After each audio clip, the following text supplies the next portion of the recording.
Hi there, and welcome again to this week's chapter of Where Did Your Heart Go? By me, Audrina Lane.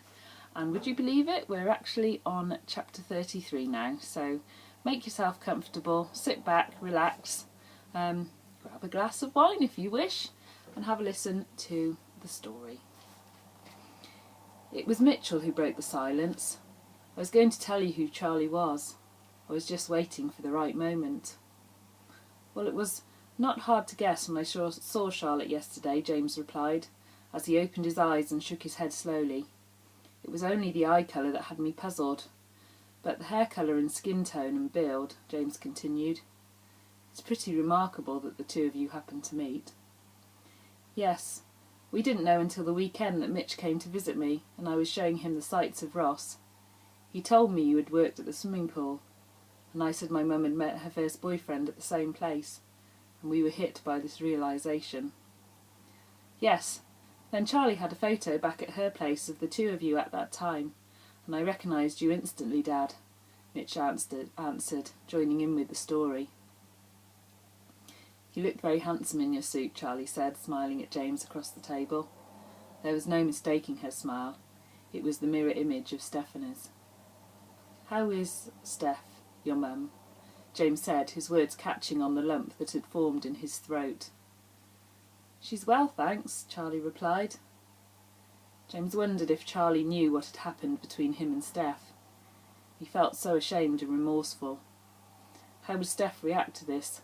Did she still love him like he still loved her?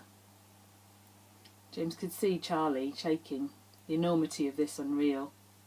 Mitch tried to comfort her, but it would take some getting used to. The youngsters both waited as they looked at each other again, and then back at James. And your father?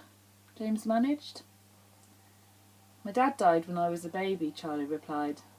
I never really knew him, but Mum is always telling me that I have his eyes, so it's just been the two of us. She squeezed Mitch's hand as a small tear slipped down her cheek, and he gently wiped it away with his spare hand.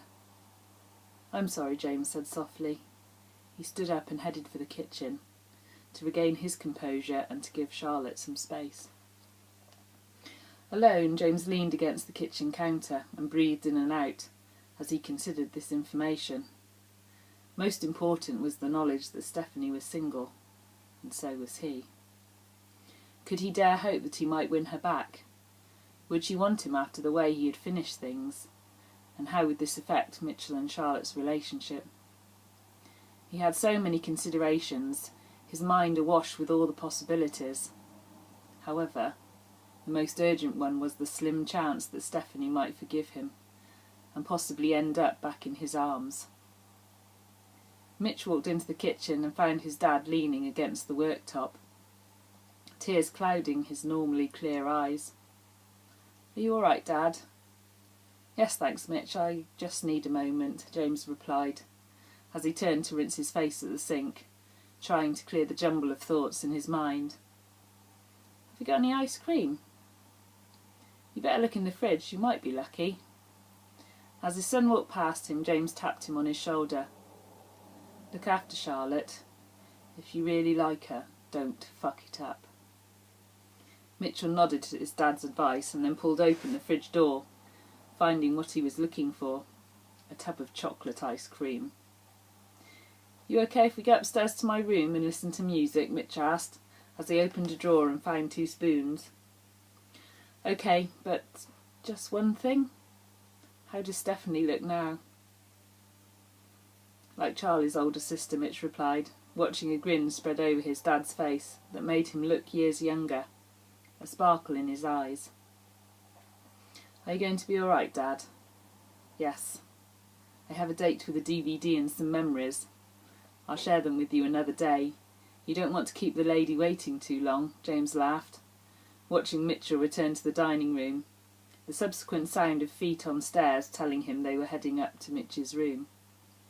As James cleared up, he turned the stereo on and flicked back to their song. He was finally able to listen to this tune again, without feeling despair. Now he had hope to cling to. Upstairs, Charlotte turned to Mitchell. So how do you think that went? As well as could be expected. I think Dad is still very much in love with your mum, or at least his memories of her, Mitchell decided. So we just need to know how things finish between them, and how your mum might feel about my dad now. Let's hope the diaries will tell us and that I can finish them before the dance competition. Otherwise we might end up witnesses at the worst reunion in history, Charlie sighed. What's that behind your back? She grinned, as she tried to duck behind him to see. A treat, but it's only for girls who are incredibly nice to me, Mitch replied, a naughty glint in his eyes.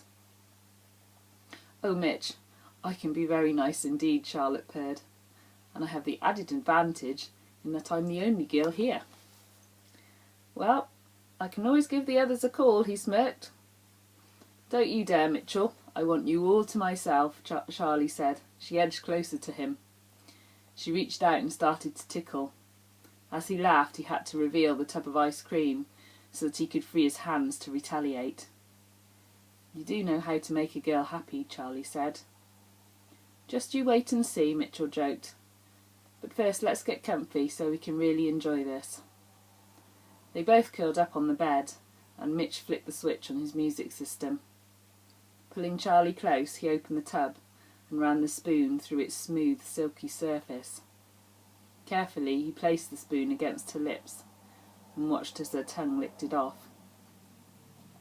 She took the other spoon and did the same to him, and considered how erotic this whole thing felt as the coolness of the ice cream slid down their throats and met the heat that was pulsing within their bodies. By the fourth spoonful, Charlie was already breathing heavily as her pulse raced. Then, as Mitchell took his next mouthful from her spoon, he pulled her to him and pressed his cold lips on hers. They opened under the light pressure, and they shared the cold ice cream, as it swirled around between their tongues and melted with the heat. Mitch managed to place the tub and spoons on the bedside table as they continued to kiss, and he laid her down on the soft duvet beneath him. His lips travelled down to the neckline of her dress, his hands running down her body to the hemline and slipping underneath, finding the bare skin of her thighs. Charlotte trembled in his embrace as she felt his cool fingers on her hot skin. She was burning up beneath him, flying so near to the centre of his sun.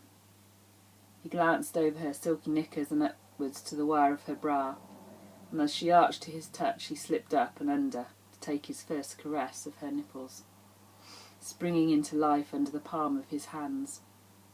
Looking up into her beautiful green eyes, he smiled softly. Keep going, she whispered, as her lips came down and met his again, holding his head in her hands. And somehow she wriggled out from beneath him. She pushed him down and straddled him. Staring down, she smiled before she slipped her dress over her head and then unfastened her bra. Mitch stared in admiration at her fantastic body as she tugged his t-shirt over his head so that she could press her naked skin onto his. Heat met heat as they burned together, kissing and exploring each other with sheer abandon.